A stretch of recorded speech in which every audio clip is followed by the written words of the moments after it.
Hello दोस्तों, CUT nimbus पे आप सभी का स्वागत है। मैं उम्मीद करता हूँ आप सभी बहुत अच्छे होंगे, स्वस्थ होंगे। और मेरा नाम है वरुण। और जैसा कि आपको पता है, हमने एक लक्ष्य पे स्टार्ट कर रखा है जहाँ पे हम फ्री ऑफ कॉस्ट हम कोर्स प्रोवाइड कर रहे हैं, जहाँ पे सीयूटी एंट्रेंस एग्जाम के लिए। तो इसी कड़ी में आज हम अपना रीजनिंग पढ़ेंगे, लॉजिकल रीजनिंग। और रीजनिंग बोलो लॉजिकल रीजनिंग एक ही बात है। उसमें हमारा आज का कॉन्सेप्ट रहने वाला है, जो हम पढ़ने वाला है, सिटिंग अरेंजमेंट, जहां से क्वेश्चन डेफिनेटली एग्जामिनर पूछता है। ठीक है, तो हम आज पढ़ेंगे सीटिंग अरेंजमेंट। तो व्हाट इज सीटिंग अरेंजमेंट? नाम से पता चल रहा है सीटिंग अरेंजमेंट मतलब सीट लगी होगी, उनको अरेंज करना है अभी। तो वो अरेंजमेंट किस तरीके से हो सकता है? अरेंजमेंट अलग अलग हो सकता है, जैसे एक सर्कल में बैठे हो, टेबल में बैठे हो, ठीक है, सर्कुलर टेबल हो, स्क्वायर में टेबल हो, ठीक है, लाइन में हो, वो अलग अलग तरीके से हो सकता है, वो अरेंजमेंट हो सकता है। कोई टेबल के इनसाइड देख रहा हो, कोई आउटसाइड देख रहा हो, ठीक है। तो देखिए, सबसे पहले आप ये समझते हैं कि types of seating arrangement questions, ठीक है, किस किस टाइप के सीटिंग अरेंजमेंट के क्वेश्चन आ सकते हैं, ठीक है। और एक बात, जैसे मैं हमेशा बोलता हूँ कि सेशन करने के बाद आपको प्रैक्टिस जरूर करनी है, ठीक है। तो वो जाके सेशन लगाइए, उसके बाद प्रैक्टिस कीजिए। प्रैक्टिस के लिए वर्कशीट आपको निम्बस के ऐप में मिल जाएगी, अगर डाउनलोड नहीं किया तो आप डाउनलोड कर लीजिए। चलिए जी, तो types of seating arrangement question. First क्या है जी? Linear arrangement. लीनियर अरेंजमेंट का मतलब क्या होता है? एक लाइन में बैठना, ठीक है। लाइन में बैठे लोग, एक लाइन में बैठे, जैसे एक बेंच पे बैठे हो, ठीक है। In this kind of puzzle people sit on the line. Puzzle या सिटिंग अरेंजमेंट बोल दो, पजल बोल रखे ना, sitting arrangement. People sit on the line, the information which is provided is who is sitting left और right to whom. तो हमें information ऐसी गिवन होती है कि कौन किसके लेफ्ट में बैठा है, कौन किसकी राइट में, ठीक है। It can also be given that who is or who isn't sitting at extreme left या extreme right. This is generally the easiest kind of sitting arrangement puzzle. Sitting arrangement puzzle देख रहे हैं, puzzle बोल रहा है, कोई दिक्कत नहीं है, छोड़ो। इसका मतलब क्या है? एक लीनियर का मतलब क्या है? एक लाइन में बैठे होंगे, वो आपको मान लो एक बोल देगा, एक पर्सन ए है, यहाँ पे बैठा है एक लाइन में, ए के लेफ्ट में first left, second left, third left, या first right, second right, third right. कितने लोग बैठे हैं, कौन किसके थर्ड राइट में, फर्स्ट राइट में, सेकंड किस तरीके से बैठा है, वो हो सकता है, वो बता सकता है। या कोई एक्सट्रीम किनारे पे एक्सट्रीम राइट में बैठा है या एक्सट्रीम लेफ्ट में बैठा है, वो चीजें गिवन होगी, ठीक है। ये चीजें धीरे धीरे करेंगे जब आप समझ आ जाएगी। साथ में इसमें एक ये चीज बताई जाती है क्या, कि कोई पर्सन नॉर्थ की ओर फेस कर रखा है, कोई साउथ की ओर फेस कर रहा है, ये सब बातें क्लियर। चलिए next, double row arrangement. Double row arrangement में क्या होता है? दो लाइन में एक साथ बंदे बैठे होते हैं, एक लाइन में इस तरीके से, एक लाइन में। तो हो सकता, वो मोस्टली केसेस में क्या होता है, जब डबल रो अरेंजमेंट होता है तो आमने सामने होते हैं, एक दूसरे को फेस कर रहे होते हैं, ठीक है। In this case there are two row of people who may face each other apart from the information which is given in linear arrangement puzzles. It can also be added who is origin facing whom, ठीक है। ये हमें बता रखा होता है कौन किसको फेस कर रहा है या कौन किसको फेस नहीं कर रहा। मान लो ये बोल देगा ए वो बी को फेस कर रहा है, या बोल देगा ए बी को फेस नहीं कर रहा, तो मतलब ए के अपोजिट में, ए के सामने बी नहीं आएगा, लाइक दिस, ठीक है जी। Also some people may be facing south and some may face north. अब जब भी आप लीनियर अरेंजमेंट का क्वेश्चन करते हो ना, तो एक चीज ध्यान रखना, कुछ नहीं दे रखा ना आपको, बोला सिर्फ क्या, नॉर्थ में फेस कर रखा, तो आप ऐसे लाइन बनाओगे, ये मानोगे नॉर्थ, ये नॉर्थ है, ठीक है। ये चीज हम क्या मान के चलेंगे कि नॉर्थ है ये सार, ठीक है। इजी हो जाता है हमारे लिए, ठीक है। ईस्ट वेस्ट नॉर्थ ये होता है वैसे। पर आपको कोई सा एक डायरेक्शन बोल दे, मतलब ईस्ट में या साउथ में, तो आप ऊपर वाली डायरेक्शन ऐसे कर लेना, एक हो इजी हो जाएगा। अगर दो डायरेक्शन हो इस तरीके से, तो ये नॉर्थ हो जाएगा, ये साउथ फेस कर रखा है, ये नॉर्थ की ओर फेस है, ये साउथ की ओर, इस तरीके से बना लेना इसको, ठीक है। चलिए आगे आता है next, type 3 circular arrangement. Circular का मतलब क्या है जी? एक सर्कल में बैठे हो, जैसे नाम से ही पता चल रहा है क्या सर्कुलर अरेंजमेंट है ये। इसका मतलब क्या हुआ? इस तरीके से एक सर्कल में बैठे होंगे, ठीक है। सर्कल में देखो कितने लोग हो सकते हैं, 1 2 3 4 5 6 लोग हो सकते हैं। अगर नंबर ऑफ पीपल इवन है तो हमेशा अपोजिट होगा, 4 लोग, 1 2 3 4 5 6 7 8। जैसे मैंने 4 बनाए, यहाँ पे 4 बंदे, 8 बंदे और 6 लोग हैं। तो इस जब भी नंबर ऑफ केसेस क्या होगा, इवन होगा, तब हमेशा अपोजिट कोई ना कोई जरूर बैठा होगा, ये चीज आपको ध्यान रखनी है। बट जब नंबर ऑफ केसेस क्या हो, इवन ना हो, ओड हो, 1 2 3 4 5, इस केस में जो 5 हो, 7 हो, 9, इस केस में क्या होगा, कोई किसी का ऑपोजिट नहीं होगा, ऑपोजिट से कोई क्वेश्चन नहीं पूछा जाएगा, ये बात आपको ध्यान रखनी है। ठीक है जी। अब क्या बात आती है कि इनसाइड फेस कर सकते हैं, आउटसाइड।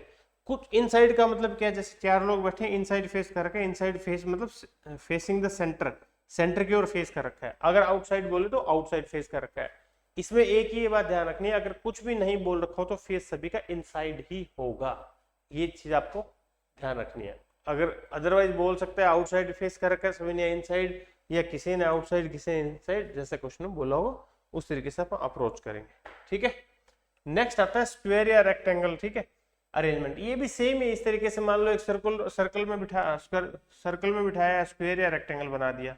बस इसमें केस इतना हो जाता है कि एज आ जाता है कॉर्नर पे, कोई लोग किनारे पे बैठे होंगे ऐसा बोल देगा, कोई लोग बाहर बैठे होंगे, वो बाहर मान लो किनारे वाले इनसाइड फेस है, बाहर वाले आउटसाइड है, या सभी इनसाइड है या सभी आउटसाइड है, या एज पे किनारे कॉर्नर पे वो बाहर है, एज पे बैठे वो इनसाइड है, किसी तरीके से हो सकता है, बस कोई ज्यादा फर्क नहीं है। ठीक है, बस इसमें एक ये ध्यान आ जाता है कि कौन किनारे पे, एक ये स्टेटमेंट आ जाती है बैठा है।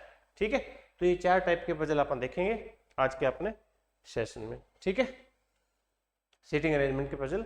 ठीक है, सीटिंग अरेंजमेंट बोल दो, इसमें पजल बोल रखा था, कोई दिक्कत नहीं। अब देखिए इन क्वेश्चन के साथ समझते हैं चीजों को।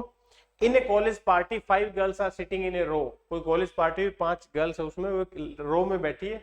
P is to the left of M and to the right of O। जो P गर्ल है उसके बारे में 2 इंफॉर्मेशन हमें गिवन थी। P is to the left of M and to the right of O। ठीक है जी। R is sitting to the right of N but to the left of O, who is sitting in the middle।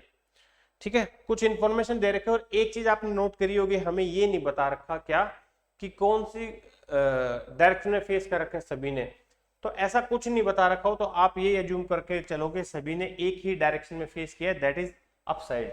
Upside मान लो, क्योंकि easy हो जाता है। जैसे मैं ऐसे एरो लगाऊंगा ना, तो ये मेरे खुद की डायरेक्शन होगी, तो ये लेफ्ट राइट करना इजी हो जाएगा हमारे लिए। ठीक है, तो ये सोच के चलना है। अब देखो क्या बोला था, P is to the left of M and to the right of O। P के बारे में 2 इंफॉर्मेशन है, P एक के लेफ्ट में एक के राइट में है ना। P is to the left of M, अगर M को यहां प्लेस करते हैं तो M का लेफ्ट ये होगा। ठीक है, M के लेफ्ट में P है, और किसके राइट में O के, तो ये लेफ्ट हुआ जी, ये राइट हुआ। O के राइट में कौन हुआ, P हुआ। ठीक है, लेफ्ट राइट इजी है ना। अगर जिस साइड आपका फेस है उसी साइड आपने लेफ्ट जो खुद को जूम कर रखे हो तो इजी हो जाएगा आपका। Left hand left side, right hand right side हो गया। ठीक है, R is sitting to the right of N। R है वो N के राइट में बैठा है, R है वो N के राइट में है, N के राइट में ऐसे R है। ठीक है, but to the left of O, R है वो N के तो राइट में पर O के लेफ्ट में है, तो यहाँ पे आ जाएंगे वो दोनों। ठीक है जी, देखो R है वो O के लेफ्ट में है और N के राइट में है। इस तरीके से 5 लोग थे, पांचों हमने प्लेस कर दिए, एक रो में बैठे हैं, कुछ नहीं बोल रखा, मतलब एक सेम फेस डायरेक्शन फेस कर रखे हैं। अपन ये मान ली ऊपर की ओर जो भी डायरेक्शन हो, कोई दिक्कत नहीं है। ठीक है, who is sitting in the middle, middle में कौन बैठा है, O। Answer option A is right answer. Middle में कौन बैठा है, O। ऐसे पूछ लेगा हु इज एक्सट्रीम लेफ्ट, जब भी ऐसे लाइन बनाई तो ये एक्सट्रीम लेफ्ट साइड है जी, ये क्या है, राइट साइड है। ठीक है जी, तो एक्सट्रीम लेफ्ट बोले तो N, एक्सट्रीम राइट बोले तो M, मिडिल में O, second to the left R है, second to the right P है, third to the left O, third to the right O, like this. ठीक है, कंफ्यूजन क्लियर हो, कोई दिक्कत परेशानी वाली बात नहीं। चले आगे, नेक्स्ट चलिए देखते हैं। 5 boys A B C D E are sitting in a row। 5 boys है A B C D E एक लाइन में बैठे हैं। A is to the right of B, this एक तो ये देखो किसी ने कुछ नहीं बोल रखा कौन से डायरेक्शन फेस कर रखे, तो ऊपर की ओर फेस कर रखे। पहले से 5 लाइन मत खींच देना, ये ध्यान रखना, हमें पता नहीं होता किसके लेफ्ट में कितने आएंगे, किसके राइट में कितने पर्सन है, जो सबसे पहले पता लगेगा। ठीक है, A is to the right of B and E is to the left of B। अब B के बारे में 2 इंफॉर्मेशन है। A है वो B के राइट में है, मैंने B यहाँ लिया, B का ये लेफ्ट साइड ये राइट साइड, A है वो राइट में है, A is to the right of B and E is to the left of B। E है वो लेफ्ट में B के है, बट क्या बोला इसने, E is to the left of B, but एक और, but not to the right of C। C के वो राइट में नहीं है, कौन, ई है, E is to the left of B but not to the right of C. C के वो राइट में नहीं है, मतलब यहाँ पे जो भी बंदा आएगा वो सी नहीं आएगा। अगर मैं सी यहाँ पे प्लेस कर दूं तो सी का राइट कौन हुआ, ई, क्योंकि इसने ई के बारे में बताया था, ई है वो लेफ्ट ऑफ बी है but not to the right of C, C के वो राइट में नहीं है। मतलब यहाँ अगर मैं सी प्लेस करता हूँ सी का राइट ई हो जाता है, इसका मतलब सी यहाँ नहीं आएगा, ये कंफर्म पता लग गया हमें, ठीक है। अब सी यहाँ पे आ सकता है, ये यहाँ पे आ सकता है, 5 ही लोग हैं, ठीक है। A is to the left of D, A है वो किसके लेफ्ट में, डी के, तो मैं डी को यहाँ प्लेस कर देता हूँ भी, ठीक है। अगर मैंने डी को यहाँ प्लेस किया तो ए लेफ्ट में हुआ डी के। अब सी यहाँ पे आ नहीं सकता, 4 प्लेस हो गए, एक ही बंदा बचा है, तो उधर तो आने से रहा, फिर एक पर्सन यहाँ प्लेस करो, किसको, सी को, मतलब यहाँ पे कोई नहीं बैठा है, इसका मतलब यहाँ पे क्या है, कोई भी नहीं प्लेस है, ये चीज है, ठीक है। सी ई, जब 4 लोगों का प्लेस हमें पता लग चुका था, ई बी ए डी, अब सी बचा था, या तो सी इस कॉर्नर पे आएगा लेफ्ट में, राइट में, ई के लेफ्ट में आ नहीं सकता तो फिर डी के राइट में आएगा सी, ठीक है जी। Who second from the left end, left end ये, लेफ्ट हैंड से सेकंड कौन है, बी, तो option D is right answer, that is B. B है वो क्या है जी, सेकंड से लेफ्ट में, क्लियर। चलिए जी आगे चलते हैं, नेक्स्ट।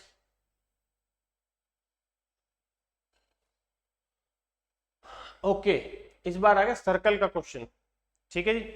इस बार अपन डिस्कस करने वाले सर्कुलर अरेंजमेंट, ठीक है। सर्कल में एक लोग बैठे हैं, कितने लोग बैठे हैं देखो, 6 person are sitting in a circle, 6 लोग सर्कल में बैठे हैं, तो ऐसे बनाया मैंने, तो नंबर ऑफ पर्सन इवन है तो हमेशा इवन होगा, तब हमेशा ऑपोजिट होगा। अब ये कौन सी साइड फेस कर रखे हैं, बोल रखा है कुछ नहीं बोल रखा ना भाई, कौन सी साइड वो फेस कर रहे हैं कुछ नहीं बता रखा है हमें, ठीक है भाई, इनसाइड है या आउटसाइड है, तो आप जब कुछ भी नहीं बोला हो तो आपको ये मान के चलना वो सभी के सभी इनसाइड फेसिंग है, क्लियर।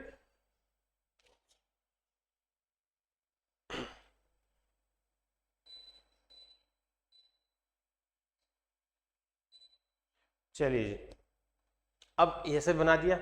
अब कई बार क्या हो सकता है, देखो कई बार ना स्टेटमेंट इतनी होती है कि एक से काम नहीं चलता, तो मतलब आपको पता नहीं लग रहा स्टेटमेंट में कोई पर्सन इसके लेफ्ट में राइट में, 2 कंडीशन बन रही है, तो आपको 2 पर्सपेक्टिव बना के चलने पड़ सकते हैं, ठीक है। फिर लास्ट में एक कैंसिल आउट हो जाता है, एक बचता है, पर हमारे केस में देखेंगे एक से काम चलेगा या 2 बनाने पड़ेंगे, ठीक है।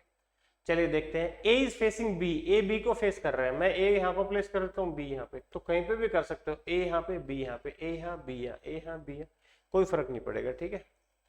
B is to the right of E, B हो E and left of C. अब बी के बारे में 2 बातें बताई गई, क्या, B is to the right of E, B है वो ई के राइट में है, तो देखो ये जो पर्सन है इसका ये लेफ्ट साइड है, ये राइट साइड है। अगर कंफ्यूजन लगे तो पेपर अपना है उसको जो है रोटेट कर लो, और जिसको प्लेस करना उसको यहाँ ले आओ, ठीक है, क्योंकि जब इनसाइड होंगे तो ये लेफ्ट साइड होगा, ये राइट, इसका लेफ्ट, ये राइट, इसका लेफ्ट, ये right, left right, left right, left right, ठीक है। अब इसने बोला बी है वो किसके राइट में, ई के, तो इस पर्सन के तो राइट जो भी यहाँ प्लेस होगा इसके राइट में होगा बी, तो B is to the right of E and left of C, यहाँ पे मैं सी प्लेस करूंगा। अब आप देखो इस यहाँ पे जो बंदा बैठा है उसके लेफ्ट साइड में बी है, और यहाँ पे जो पर्सन है उसके राइट साइड में, तो किसके लेफ्ट में था बी, सी के, तो सी हमने यहाँ प्लेस किया, और किसके राइट साइड में था ई के, बी, तो ई हमने यहाँ पे प्लेस कर दिया, ठीक है। 4 लोगों का प्लेस पता लग गया, 2 लोग और बचे। C is to the left of D, C किसके लेफ्ट ऑफ डी है, तो मैं डी यहाँ प्लेस करूंगा, डी का लेफ्ट साइड देखो कौन सा है, लेफ्ट साइड, डी का लेफ्ट, सी ये आ चुका। अब एक बंदा बच गया, इन्फॉर्मेशन गिवन और ना गिवन हो वो यहाँ पे प्लेस हो जाएगा। इसने बता भी दिया F is to the right of A, F है वो ए के राइट में है, वैसे बोल दिया, ठीक है, ना बोलता तो भी निकाल सकता है, क्योंकि जब 6 में से 5 पर्सन के प्लेस हमें पता लग चुका है, अकेला बचा है तो सीधा निकाल देंगे आप, ठीक है जी। तो इस तरीके से 6 लोग बैठे हैं सर्कुलर में। अब क्वेश्चन क्या पूछता है इसमें, पहला क्वेश्चन क्या है, who will be sitting to the left of D, D के लेफ्ट में कौन है, सी, इमीडिएट लेफ्ट बोला ना सी, तो option D is right answer. वो ऐसे भी बोल सकता है who is sitting the second left of D, third left of D, first right, immediate right या immediate left, second right, third right, ठीक है। Who is will be sitting to the left of C, C के left में कौन है, B, option D is right answer, ठीक है, क्योंकि लेफ्ट में बोला तो आप यही मानेंगे इमीडिएट लेफ्ट वाला पर्सन, ठीक है। Who will be sitting opposite to A के ऑपोजिट में कौन है, बी, तो option D is right answer. By chance सभी का आंसर डी होगा, ठीक है, कोई दिक्कत नहीं, ऑप्शन अलग लगेगा, वैसे ऑप्शन डी है, अंदर ऑप्शन में कुछ ही हो वो हमें कोई लेना देना नहीं है, ठीक है जी। चलते हैं आगे बढ़ते हैं, इस तरीके से बना लेना, कोई कंफ्यूजन लगे स्टार्टिंग में आपको तो इसको रोटेट कर लेना, मतलब इस पर्सन के लेफ्ट या राइट आपको समझ नहीं आ रहा तो इसको अपने सामने लिया, वैसे पेज को या जो नोटबुक आपकी रोटेट करके आपके सामने ऐसे जब बंदा आ जाएगा तब आपको पता ही है आपका जो लेफ्ट है वो लेफ्ट, आपका राइट है राइट, फिर वापस इसको रोटेट कर दो। ये स्टार्टिंग में लेफ्ट राइट आप लिख भी सकते हो अगर कंफ्यूजन लगता है तो, थोड़े टाइम बाद आप इतने अवेयर हो जाओगे भी सीधा बिना लिखे ही आप लेफ्ट राइट लिख सकते हो। नेक्स्ट चलिए जी, एक क्वेश्चन दे रखा है, उस पर दो आगे क्वेश्चन है, मतलब हमें बनाना है, सर्कुलर है और बॉल भी दिया गया फेसिंग द सेंटर, सेंटर को फेस कर रहे हैं, सर्कुलर अरेंजमेंट है और सेंटर को फेस कर रहे हैं, A B C D E F N G R sitting, 7 लोग हैं तो मैं यहाँ बना रहा हूँ 7 लोग है तो अपोजिट वाला चक्कर नहीं पड़ेगा, 1 2 3 4 5 6 7, ठीक है, और फेसिंग द सेंटर है इस तरीके से। ये स्टार्टिंग में आपको इस तरीके से एरो लगा लेना ताकि आप यूज टू हो जाओ इन चीजों के, ठीक है, लेफ्ट राइट लिखना है तो लिख लो, वैसे इतना टाइम बाद आप जब प्रैक्टिस करोगे ना तो जरूरत नहीं पड़ेगी आपको, ठीक है, 1 2 मैंने लिख दिए वैसे ही आपके लिए। देखिए अब क्वेश्चन अप्रोच करते हैं, क्या बोलता है, 7 लोग है, is neighbour of A and D, E है वो नेबर है ए और डी का, ई नेबर है ए और डी का, मतलब वो इस तरीके से बैठा होगा, है ना, यानी कि ई के लेफ्ट में भी ए हो सकता है, ई के राइट में हो सकता है, 2 पॉसिबिलिटी बन गई, ई नेबर है जब ए और डी दोनों का, डी के बाद कोमा लगा के हु आ रहा है, मतलब किसके बारे में बात हो रही है, डी के बारे में, D who is sitting third to the right of B, D है वो कहां बैठा है, third to the right of B है, मैं मान लो बी को यहां प्लेस कर लेता हूं एक बार, बी का ये लेफ्ट साइड ये right side, first right second right third right, तो डी था वो क्या था, third to the right of B मैंने प्लेस कर दिया। अब देखो ये डी के बारे में पता है, डी के लेफ्ट में ई है, फिर उसके लेफ्ट में ए, या डी के राइट में दोनों आएंगे, इन दोनों में एक केस बनेगा, तो या तो अभी केस बनाओ, एक और केस बना के यहाँ पे सर्कल बना लो, एक कैंसिल हो जाएगा, या एक हम वेट कर लेते हैं ऐसी कोई इन्फॉर्मेशन मिल जाए जिससे हमें क्लैरिटी हो जाए इन दोनों में से कौन सा सीक्वेंस बनेगा। आगे देखिए, G is not between F and C, F और सी के बीच में जी नहीं आ रहा, ऐसे मैं जी को सर्कल कर रहा हूँ, ये मैं क्यों लिख रहा हूँ ताकि मेरे को बार बार वो लाइन पढ़नी ना पड़े, तो मैं इसको यहाँ पे शॉर्ट फॉर्म में लिख लिया, एफ और सी के बीच में जी कहीं पे भी नहीं आएगा, if seen in anti clockwise direction starting from F, ठीक है, एक ये बात भी ध्यान रखने, ये लाइन आपको जरूरत पड़ेगी दोबारा पढ़ लें क्योंकि काफी इंफॉर्मेशन इसमें, ठीक है जी, अगर एंटी क्लॉकवाइज घुमाया जाए स्टार्टिंग एफ से, जहां पे भी एफ का प्लेस होगा जी उनके बीच में नहीं आएगा, जी और एफ और सी के बीच में जी नहीं आएगा अगर एंटी क्लॉकवाइज घुमाएंगे आप ऐसे, क्लॉकवाइज ये होता है, एंटी क्लॉकवाइज इस तरीके से, ठीक है। अब आगे देखिए,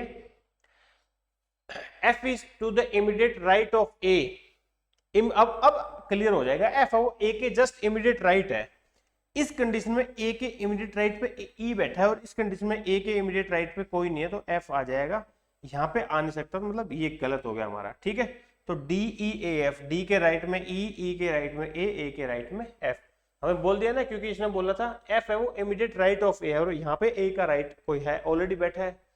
अब प्लेस करते हैं, देखो डी के राइट में ई, ठीक है, डी के राइट में, ये तो लेफ्ट साइड चल रही है, डी का फर्स्ट राइट ई के राइट में ए और ए के राइट में एफ, ठीक है जी, ये चारों प्लेस कर दिए क्योंकि ये ऐसे बैठे थे ना भाई, ई था वो डी और ए के बीच में था तो ये कंफर्म हो गया इस लाइन से भी, ई के लेफ्ट में ए आएगा या राइट में आएगा, ठीक है, कंफर्म हुआ। अब जो एक लाइन अपन ने एफ से रिलेटेड देखी थी वो क्या था, G is not between F and C when in anti clockwise direction. अब यहाँ पे ये देखो दो ही जगह बची है और कौन कौन सी बची है, एक तो बच गया जी और एक बचा है हमारे पास सी, ठीक है, जी है वो एफ और सी के बीच में नहीं आएगा, एंटी क्लॉकवाइज डायरेक्शन स्टार्ट करना है यहाँ से, अगर मैं यहाँ से एंटी क्लॉकवाइज इस तरीके स्टार्ट करूं तो इसने बोले देखो सी या तो यहाँ पे आएगा या यहाँ पे आएगा, अगर मैं सी यहाँ पे प्लेस करता हूँ तो जी आएगा, फिर जी इनके बीच में हो जाएगा, मतलब सी यहाँ पे आएगा और यहाँ पे क्या आ जाएगा, जी आ जाएगा। अगर मैं एंटी क्लॉकवाइज देखूं एफ और सी के बीच में जी नहीं आ रहा, तो इसलिए ये हमारा कंफर्म हो गया सर्कुलर अरेंजमेंट, ठीक है जी। अब देखिए क्वेश्चन क्या पूछता है, which of the following person is sitting third to the left of G, third to the left of G, G का प्लेस ये है फर्स्ट लेफ्ट सेकंड लेफ्ट और थर्ड लेफ्ट। थर्ड लेफ्ट कौन है? एफ। तो option B is right answer. Which of the following person is sitting second to the right of F? Second to the right of F, ये F की left side है, ये right side. First right, second right, C. Option D is right answer, C. तो इस तरीके से आपको approach करना है। कई बार आप ना अपनी लैंग्वेज में इस तरीके से ना लाइन को लिख सकते हो ताकि बार बार वो लाइन हमें पढ़ना ना पड़े, ठीक है। या अगर उस तरीके को आप लिख नहीं सकते, लाइन में ज्यादा कॉम्प्लिकेशन है, तो उस लाइन को ध्यान रखना ताकि उस लाइन को जब भी जरूरत पड़े तो अपन दोबारा उस लाइन को देख ले। ये चीज है, ठीक है जी। तो ये था सर्कुलर अरेंजमेंट। आगे बढ़ते हैं नेक्स्ट। अब ये आ गया हमारा क्वेश्चन किसका? 8 लोग बैठे हैं स्क्वायर टेबल के आसपास, ठीक है। 8 person sit around a square table facing outside the table. Outside देख रहे हैं और स्क्वायर टेबल है इस तरीके का। किस तरीके से बैठे हैं ये और देख लेते हैं। Four of them sit in the middle of the table and 4 sit at the corner. 4 लोग ऐसे किनारों पे बैठे हैं और 4 लोग टेबल के साइड के बीच में बैठे हैं और सभी के सभी फेसिंग आउटसाइड है, बाहर की ओर। मैंने एरो लगा दिया, इसने बोल दिया ना सभी के सभी किस साइड है? आउटसाइड फेसिंग है, ठीक है जी। 1 person sit between R and G. R और जी के बीच में एक बंदा बैठा है, वो आर के लेफ्ट में भी हो सकता है या राइट में भी हो सकता है, इनमें से कोई एक कंडीशन हो सकती है, ठीक है। 1 person sit between R and G. C sits third to the left of G. अब देखो सी है वो third to the left of G है। जी मैंने जी का first left, second left, third left. अब जी का मान लो, जी ऐसे बिठाने का, जब भी आप ऐसे शॉर्टकट लिखो तो आप ये मानो आपके सामने है, उसी साइड उसका फेस है, तो ये लेफ्ट साइड हुई, ये राइट साइड हुई। तो जी का first left, second left, third left. इसका श्योर नहीं था तो मैंने कहीं दोनों चीजें लिख के रख दी, ठीक है। अब यहां से इस लाइन को अपन जी को प्लेस कर सकते हैं, पर जी का ये नहीं पता ना जी किस कहाँ आएगा, बीच में आएगा या कॉर्नर पे आएगा, ठीक है। और इस बार यहाँ देखने में लेफ्ट राइट उल्टा होगा, यहाँ पे उल्टा होगा क्योंकि ये फेसिंग आउटसाइड है, तो वो थोड़ा सा अवेयर रहना है। अब देखो जे सिट्स इमीडिएट राइट ऑफ सी। जे है वो इमीडिएट राइट ऑफ सी है। सी का ये लेफ्ट है, ये राइट है, और जे कहाँ पे आएगा? इसका मतलब जे आ जाएगा यहाँ पे, ठीक है। D and M sits opposite to each other. D और एम अपोजिट है एक दूसरे के, ठीक है। डी और एम कहीं पे भी आ सकते हैं, चाहे एच पे हो, ठीक है। फेसिंग आउटसाइड है पर वैसे आमने सामने अपोजिट बैठे हैं। B and M are immediate neighbours. B और एम एक दूसरे के नेबर्स है। बी और एम नेबर है, चाहे ऐसे भी हो सकते हैं, ऐसे हो सकते हैं, अभी तक हमें नहीं पता, ठीक है। अब इस बार आपको देखने लगा होगा इतनी स्टेटमेंट आपने पढ़ ली, यहाँ पे एक भी नहीं लगा, शॉर्टकट सारे लिख रहे हैं। ऐसा क्यों हो रहा है? क्योंकि हमें कंफर्मेशन नहीं मिल रही ना, कहाँ बिठाएं, कॉर्नर पे बिठाएं, बीच में, कोई लाइन तो मिले, ऐसा देखते हैं। B and M are, P does not sit in the middle of any sides। यहाँ से थोड़ा सा इंफॉर्मेशन लिया, P middle of the side नहीं बैठा कहीं पे, मतलब P यहाँ पे भी नहीं है, सर्कल कर रहा हूं मैं, P यहाँ पे भी नहीं आएगा इसका मतलब, और P यहाँ पे भी नहीं है, और P यहाँ पे भी नहीं आएगा। इन चारों जगह P नहीं आएगा, मिडिल में नहीं है तो वो कॉर्नर पे आएगा। और कोई लाइन तो अपन ने मिस नहीं करी, ठीक है। तो लेफ्ट ऑफ जी, ठीक है। देखिए तो C sits third to the left of G, J sits immediate right of C, ये सारी बातें मैंने यहाँ पे लिख दी। अब D and M sits opposite to each other, B and M are neighbors P। अब यहाँ पे एक बात देखो, P यहाँ पे भी नहीं आया था कहीं हमारे पास, ठीक है। तो अपन ये स्टार्ट करना है G से, तो अपन दो ऐसी चीजें मान सकते हैं कि G को जो प्लेस है या तो कॉर्नर पे कर लो या बीच में कर लो, ठीक है। एक बार मैं मिडिल ऑफ द साइड लेके देता हूँ, वहां से गलत हुआ तो वापिस कॉर्नर पे ले लो, क्योंकि यहाँ पे सारी चीजें आ चुकी है। मैं मान लेता हूँ जी जैसे यहाँ पे आएगा सपोज, ठीक है। अब बाहर की ओर है, ये लेफ्ट साइड है, ये राइट साइड है, और हमें लेफ्ट में चलना है, ठीक है। तो एक छोड़ के लेफ्ट में जे, और फिर क्या है सी, ठीक है जी, क्लियर। ये लाइन हो चुकी है हमारी। अब जी और आर के बारे में क्या बात थी? जी और आर के बीच में एक जगह है, जी और आर यहाँ तो ऑलरेडी आ चुका है, तो आर आएगा फिर यहाँ पे, क्योंकि देखो एक साइड तो फिल हो चुका है जे, तो दूसरी साइड ही आएगा फिर, ठीक है जी। ये एक बार पढ़ चुके हैं। डी और एम अपोजिट है, डी और एम अभी तक आया नहीं है, और बी के साथ एम आ रहा है कहीं पे भी, है ना। बी के साथ एम आ रहा है, बी और एम एक साथ है, देखो तो एक साथ, ये एक जगह खाली है, ये एक जगह, ये दो ही एक ऐसी जगह है जो एक साथ खाली है, और कहीं पे खाली भी नहीं है। यहाँ आ नहीं सकता क्योंकि ऑलरेडी बंदे बैठे हैं। तो मैं एक काम करता हूँ, इसको हटाता हूँ, b/m m/b लिख दिया, मतलब m यहाँ b आएगा तो यहाँ m आ जाएगा, यहाँ पे m हुआ तो यहाँ पे b आएगा। क्लियर, ये चीज हो चुकी है हमारी। अब देखते हैं कोई और बचा है क्या। m का अपोजिट कौन है, d है। अगर मैं m यहाँ मानता हूँ तो d यहाँ तो ऑलरेडी g है, m यहाँ मानूंगा तो d ये जगह खाली है तो मैं d यहाँ मान लेता हूँ, तो m यहाँ आ गया, मतलब ये सेकंड वाला प्रोपोर्शन हमारा खत्म हो गया। ये श्योरिटी होगी, यहाँ b आएगा यहाँ m आएगा। अब देखो p सारे फिल हो गए, एक बचा है, एक कौन है p, तो p यहाँ पे आ जाएगा और p किनारे पे ही आएगा, बीच में आ नहीं सकता था, तो हमारा बिल्कुल ठीक बना है। अगर मैं g को मान लो साइड में लेके चलता तो फिर p के लिए जो जगह बचती मिडिल ऑफ द साइड बचती, मिडिल ऑफ द एज, तो वो गलत हो जाता, फिर मेरे को दोबारा बनाना पड़ता। उस कंडीशन में मेरे को g को मिडिल ऑफ द साइड लेके चलना पड़ता, पर हमने क्या लिया था, बाई चांस ही बीच में लिया तो वो सही हो गया। अगर यहाँ पे गलत होता तो मेरे को दोबारा, या आप एग्जाम में टाइम सेव करने के लिए दोबारा ना बने, कंडीशन ऐसी मिले आपको तो आप एक साथ दूसरा एक और स्क्वायर बनाया खटाखट, उसमें इसमें जीप को middle of the side start किया, उसमें आप कॉर्नर से स्टार्ट कर सकते थे। ठीक है, ये चीज ध्यान रखनी है। ठीक है जी, तो उम्मीद करता हूँ ये बात समझ आई होगी। स्क्वायर में दे रखा हूँ तो कोई दिक्कत नहीं है, थोड़ी सी बातें बदल जाती है, कॉन्सेप्ट बिल्कुल सेम है, वही चीजें आपको देखने को मिलेगी। ठीक है जी, ये क्या हुआ भाई, एक मिनट, ब्लैंक क्यों। अच्छा, एक क्वेश्चन भी था इसमें, हमारा क्वेश्चन रहेगा who among the following sits adjacent to P, P के एडजेसेंट दो भी बैठे थे, जी सा एक साइड और एक साइड, मेरे ख्याल में कौन था देख लेना, वो नाम था, वो हो जाएगा हमारा। ठीक है, ठीक है जी, तो आज के सेशन में इतना ही हमें रखते हैं अभी। उम्मीद करता हूँ सेशन आपको समझ आया होगा। इसके लिए आपको प्रैक्टिस जरूर करनी है जाके। ठीक है, जब भी आप सेशन अटेंड करते हो उसके बाद आपको प्रैक्टिस जरूर करनी है, उसके लिए निम्बस कैरियर ऐप पे जाइए, ठीक है, अटेंड कीजिए और हमारे इस फ्री सेशन को आप एंजॉय कीजिए और अप्रिशिएट कीजिए, लाइक कीजिए, अपने दोस्तों के साथ भी शेयर कीजिए। Thank you, have a nice day, see you in the next session.